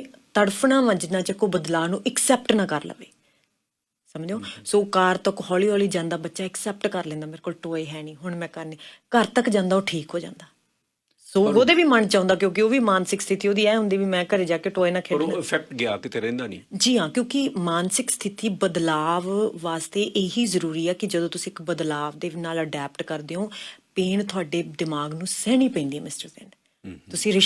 ਤੁਸੀਂ ਕਿਸੇ ਰਿਸ਼ਤੇ ਦੇ ਵਿੱਚ ਸੀਗੇ, ਤੁਸੀਂ 4 ਸਾਲ ਉਸ ਰਿਸ਼ਤੇ 'ਚ ਰਹੇ, ਤੁਹਾਡਾ ਦਿਮਾਗ ਯੂਜ਼ ਟੂ ਹੋ ਗਿਆ, ਚਾਹੇ ਉਹ ਰਿਸ਼ਤਾ ਬੁਰਾ ਹੀ ਸੀ, ਚਾਹੇ ਉਹ ਰਿਸ਼ਤਾ ਚੰਗਾ ਨਹੀਂ ਸੀਗਾ, ਪਰ ਤੁਹਾਡਾ ਯੂਜ਼ ਟੂ ਹੋ ਗਿਆ ਉਹਨਾਂ ਨੂੰ ਕਾਲ ਕਰਨੀ, ਤੋ ਉਹਨਾਂ ਨੇ ਤੁਹਾਨੂੰ ਕਾਲ ਕਰਨੀ, ਉਹਨਾਂ ਨਾਲ ਤੁਸੀਂ ਬਾਹਰ ਅੰਦਰ ਜਾਣਾ, ਉਹਨਾਂ ਨਾਲ ਰਹਿਣਾ, ਤੁਹਾਡਾ ਦਿਮਾਗ ਯੂਜ਼ ਟੂ ਹੋ ਗਿਆ, ਚਾਹੇ ਉਹ ਰਿਸ਼ਤਾ ਖਰਾਬ ਵੀ ਸੀ। ਪਰ ਜਦੋਂ ਹੁਣ ਉਹ ਬੰਦਾ ਡਿਸਅਪੀਅਰ ਹੋ ਗਿਆ ਤੁਹਾਡੀ ਲਾਈਫ ਦੇ ਵਿੱਚੋਂ, ਤੁਹਾਡੇ ਦਿਮਾਗ ਨੇ ਬਦਲਾਵ ਨੂੰ ਐਕਸੈਪਟ ਕਰਨਾ। ਇੱਦਾਂ ਦਾ ਹੈ ਨਹੀਂ ਕਿ ਸਵਿਚ ਔਨ ਐਂਡ ਆਫ ਆਪਾਂ ਐਕਸੈਪਟ ਜਦੇ ਹੀ ਕਰ ਲੂ, ਉਹਨੂੰ ਪੇਨ ਦੇ ਵਿੱਚੋਂ ਜਾਣਾ ਪਊ, ਉਹ ਤੜਫੂਗਾ ਪਹਿਲਾਂ। ਜਿਵੇਂ ਕਈ ਵਾਰ ਰਿਸ਼ਤੇ ਖਰਾਬ ਵੀ ਹੁੰਦੇ, ਲੋਕੀ ਤਾਂ ਵੀ ਤੜਫਦੇ ਉਹ ਰਿਸ਼ਤਿਆਂ ਨੂੰ ਜਦੋਂ ਛੱਡਦੇ ਆ, ਡਿਵੋਰਸ ਹੁੰਦੇ ਆ, ਚਾਹੇ ਉਹ ਮੈਰਿਜ ਬੈਡ ਵੀ ਸੀ, ਤਾਂ ਵੀ ਲੋਕਾਂ 'ਚ ਸਟਰੈਸ ਫਰਸਟ੍ਰੇਸ਼ਨ ਹੋ ਆਉਂਦੀ ਆ, ਕਿਉਂਕਿ ਇੱਕ ਮਾਨਸਿਕ ਸਥਿਤੀ ਤੋਂ ਦੂਸਰੀ ਤੱਕ ਰਿਐਲਿਟੀ ਤੱਕ ਪਹੁੰਚਣ ਲਈ ਸਾਨੂੰ ਪੇਨ ਲੱਗਦੀ ਆ। ਜਿਵੇਂ ਅਸੀਂ ਸੋਸ਼ਲ ਮੀਡੀਆ 'ਤੇ ਉਹਨਾਂ ਦੇ ਪੇਰੈਂਟਸ ਨੂੰ ਦੇਖਿਆ, ਅਫਕੋਰਸ ਟਾਈਮ ਲੱਗਦਾ, ਐਂਡ ਉਹਨਾਂ ਲਈ ਤਾਂ ਕਾਫੀ ਟਾਈਮ ਲੱਗੂਗਾ ਰਿਐਲਿਟੀ ਨੂੰ ਐਕਸੈਪਟ ਕਰਨਾ। ਜੀ ਹਾਂ। ਸੋ ਗਾਂ ਆਪਾਂ ਗੱਲ ਕਰ ਸਕਦੇ ਹਾਂ ਵੀ ਕਿਹੜੀਆਂ ਜਿਹੜੀਆਂ ਚੀਜ਼ਾਂ ਵਾ ਜਿਹੜੀਆਂ ਸਾਡੀ ਮਦਦ ਕਰ ਸਕਦੀਆਂ ਵਾ। ਜਾਂ ਆਪਾਂ ਫਿਰ ਕਿਸੇ ਦਿਨ ਗੱਲ ਕਰਾਂਗੇ। ਅਖੀਰ 'ਚ ਤੁਸੀਂ ਇਸ ਇਸ਼ੂ 'ਤੇ ਕੀ ਕਹਿਣਾ ਚਾਹੋਗੇ ਵੀ ਇਹ ਗਰੀਫ 'ਚੋਂ ਨਿਕਲਣ ਦਾ ਜਿਹੜਾ ਸਮਾਂ, ਖਾਸ ਤੌਰ 'ਤੇ ਇੱਕ ਸਟੇਜ ਤੋਂ ਦੂਸਰੀ ਸਟੇਜ ਤੱਕ ਜਾਣ ਲਈ ਹੋਰ ਕੀ ਕੀਤਾ ਜਾ ਸਕਦਾ? ਹਾਂਜੀ, ਸੋ ਸਭ ਤੋਂ ਪਹਿਲਾਂ ਤਾਂ ਮਿਸਟਰ ਇੱਥੇ ਨੋਰਮਲਾਈਜ਼ ਕਰੋ ਫੀਲਿੰਗਸ। ਜੇ ਤੁਸੀਂ ਵੀ ਇਹ ਮਹਿਸੂਸ ਕਰ ਰਹੇ ਹੋ, ਪਰ ਜੇ ਤੁਸੀਂ ਦੂਜੇ 'ਚ ਵੇਖ ਵੀ ਰਹੇ ਹੋ ਨਾ, ਇਹਨਾਂ ਚੀਜ਼ਾਂ ਨੂੰ ਇਹ ਜ਼ਿੰਦਗੀ ਦਾ ਹਿੱਸਾ ਵਾ, ਇਹਨਾਂ ਨੂੰ ਨੋਰਮਲਾਈਜ਼ ਕਰੋ ਕਿ ਸੋਗ ਸਾਡੇ ਵਿੱਚ ਹੈ, ਬਿਕਾਜ਼ ਸਾਡੀ ਲਾਈਫ ਇੰਪੈਕਟਡ ਹੋਈ ਆ, ਅਸੀਂ ਕਿਸੇ ਨਾਲ ਕਨੈਕਸ਼ਨ ਮਹਿਸੂਸ ਕੀਤਾ, ਜੇ ਅਸੀਂ ਉਹਨਾਂ ਦੇ ਗਾਣੇ ਇੰਜੋਏ ਕੀਤੇ ਆ, ਉਹਨਾਂ ਦੇ ਗਾਣਿਆਂ ਥਰੂ ਅਸੀਂ ਆਪਦੇ ਭਾਵਕ ਹੋਏ ਆ, ਤੇ ਇਹ ਭਾਵਨਾਵਾਂ ਦਾ ਹੋਣਾ ਸਾਡੇ ਲਈ ਨੋਰਮਲ ਆ। ਦੂਸਰਾ, ਸੋਸ਼ਲ ਮੀਡੀਆ ਤੋਂ ਕੱਟ ਡਾਊਨ ਕਰਕੇ ਲੋਕਾਂ ਵਿੱਚ, ਕਮਿਊਨਿਟੀ ਦੇ ਵਿੱਚ ਵਿਚਰ ਕੇ ਗੱਲਾਂ ਬਾਤਾਂ ਕਰੋ ਉਹਨਾਂ ਦੀਆਂ, ਰਾਦਰ ਦੈਨ ਕਿ ਤੁਸੀਂ ਕਿਉਂਕਿ ਸੋਸ਼ਲ ਮੀਡੀਆ ਤੁਹਾਨੂੰ ਹੀਲ ਨਹੀਂ ਕਰੂਗਾ। ਅੱਛਾ ਜੀ, ਸੋਸ਼ਲ ਮੀਡੀਆ ਤੁਹਾਨੂੰ ਹੀਲ ਨਹੀਂ ਕਰੂਗਾ। ਸੋ ਇਹਦੇ ਲਈ ਤੁਹਾਨੂੰ ਫਿਜ਼ੀਕਲ ਤੌਰ 'ਤੇ ਇਨਸਾਨ ਚਾਹੀਦੇ ਤੁਹਾਡੇ ਆਲੇ ਦੁਆਲੇ, ਜਿਹੜੇ ਕਿ ਤੁਹਾਨੂੰ ਗੱਲਬਾਤ ਕਰ ਸਕਣ। ਉਹ ਜੇ ਲੋਕੀ ਲੱਭੋ ਜਿਹੜੇ ਮੇ ਬੀ ਇੰਪੈਕਟਡ ਹੋਇਆ ਸੇਮ ਲੈਵਲ 'ਤੇ। ਕੋਈ ਤੁਸੀਂ ਕਮਿਊਨਿਟੀ ਬਣਾ ਸਕਦੇ ਹੋ, ਕੋਈ ਗਰੁੱਪ ਬਣਾ ਸਕਦੇ ਹੋ, ਤੁਸੀਂ ਵਟਸਐਪ ਗਰੁੱਪ, ਕਿਸੇ ਵੀ ਤਰੀਕੇ ਨਾਲ ਉਹਨਾਂ ਲੋਕਾਂ ਨਾਲ ਕਨੈਕਟ ਕਰੋ ਜਿਹੜੇ ਸੇਮ ਲੈਵਲ 'ਤੇ ਹੀ ਇੰਪੈਕਟ ਹੋਇਆ ਤੁਹਾਡੇ ਨਾਲ। ਤੀਸਰਾ, ਮੈਂ ਸੋਚਦੀ ਹਾਂ ਵੀ ਹਜੇ ਸ਼ਾਇਦ ਉਹ ਚੀਜ਼ ਦੇ ਵਿੱਚੋਂ ਅਸੀਂ ਨਹੀਂ ਆ ਸਕਦੇ, ਪਰ ਅਸੀਂ ਇੱਕ ਚੀਜ਼ ਨੂੰ ਗਰੋਥ ਦੇ ਵਿੱਚੋਂ ਕਿਵੇਂ ਲੈਣਾ। ਅਸੀਂ ਇਸ ਸਾਰੇ ਸਿਨੈਰੀਓ ਦੇ ਵਿੱਚ ਅਸੀਂ ਐਜ਼ ਅ ਸੋਸਾਇਟੀ ਬੈਟਰ ਬਣ ਕੇ ਕਿਵੇਂ ਨਿਕਲਣਾ, ਅੱਗੇ ਤੋਂ ਕਿਸੇ ਹੋਰ ਨਾਲ ਨਾ ਹੋਵੇ। ਐਗਜ਼ੈਕਟਲੀ। ਐਂਡ ਸਾਡੇ ਕਲਚਰ ਦੇ ਵਿੱਚ ਅਸੀਂ ਆਪਦੇ ਆਪ ਨੂੰ ਵਾਇਲੈਂਸ ਨੂੰ ਕਿਵੇਂ ਵੇਖਦੇ ਹਾਂ, ਰਾਈਟ। ਸੋ ਅਸੀਂ ਕਿਉਂਕਿ ਇਹ ਗਾਂ ਨੂੰ ਕਿਸੇ ਹੋਰ ਆਦਮੀ ਨਾਲ ਇਹ ਚੀਜ਼ ਉਹਨਾਂ ਨਾਲ ਨਾ ਹੋਵੇ, ਹੈ ਨਾ। ਸੋ ਇਹ ਮੈਂ ਸਮਝਦੀ ਇਹ ਚੀਜ਼ ਥੋੜ੍ਹੀ ਦੂਰ ਆ, ਕਿਉਂਕਿ ਜਦੋਂ ਤੁਸੀਂ ਪੂਰੇ ਡੀਪ ਸੋਗ 'ਚ ਹੁੰਦੇ ਹੋ ਤਾਂ ਉਦੋਂ ਸਿੱਖਣਾ ਬਹੁਤ ਔਖਾ ਤੁਹਾਡੇ ਦਿਮਾਗ ਲਈ। ਤੁਸੀਂ ਆਮ ਕਈ ਵਾਰ ਵੇਖ ਲਓ ਕਿ ਜਦੋਂ ਕੋਈ ਬੰਦਾ ਰੋਂਦਾ ਹੋਵੇ ਉਹਨੂੰ ਤੁਸੀਂ ਚੁੱਪ ਨਹੀਂ ਕਰਾ ਸਕਦੇ, ਉਹ ਜ਼ਿਆਦਾ ਰੋਣ ਲੱਗ ਜਾਂਦਾ, ਤੇ ਪਰ ਜਦੋਂ ਕੋਈ ਹੱਸਦਾ ਹੋਵੇ ਤਾਂ ਤੁਸੀਂ ਉਹਨੂੰ ਕਹਿ ਦਿਓ ਵੀ ਚੁੱਪ ਕਰ ਜਾ, ਤੇ ਉਹ ਹੱਸਣੋਂ ਚੁੱਪ ਕਰ ਜਾਂਦਾ। ਸੋ ਉਹਦਾ ਮਤਲਬ ਵੀ ਰੋਣਾ ਤਾਂ ਰੋਕਣਾ ਉੱਥੋਂ ਵੀ ਜ਼ਿਆਦਾ ਔਖਾ ਵਾ ਲੋਕਾਂ ਦਾ, ਹੈ ਨਾ। ਸੋਗ ਦੁੱਖ ਤਾਂ ਰੋਣਾ ਉਦੋਂ ਵੀ ਔਖਾ ਵਾ ਜ਼ਿਆਦਾ, ਹੈ ਨਾ। ਸੋ ਇਹ ਸਾਡੇ ਲਈ ਕਿ ਆਪਦਾ ਜਿਹੜਾ ਤੁਸੀਂ ਦੁੱਖ ਆ ਉਹ ਦੂਸਰੇ ਲੋਕਾਂ ਨਾਲ ਵੰਡੋ, ਸ਼ੇਅਰ ਕਰੋ। ਤੁਹਾਡੀ ਲਾਈਫ 'ਚ ਉਹਨਾਂ ਨੇ ਇੰਪੈਕਟ ਕੀਤਾ, ਭਾਵੁਕ ਤੌਰ 'ਤੇ ਤੁਹਾਨੂੰ ਕਿਸੇ ਨਾ ਕਿਸੇ ਤਰੀਕੇ ਨਾਲ ਉਹਨਾਂ ਨੇ ਜਗਾਇਆ, ਵਿਚ ਇਜ਼ ਇੰਪੋਰਟੈਂਟ ਆ। ਤੁਸੀਂ ਅੰਦਰੋਂ ਟੱਚ ਕੀਤਾ, ਉਹਨਾਂ ਦੇ ਗਾਣਿਆਂ ਨੇ, ਉਹਨਾਂ ਦੀ ਪ੍ਰੈਜ਼ੈਂਸ ਨੇ ਤੁਹਾਡੀ ਲਾਈਫ ਨੂੰ।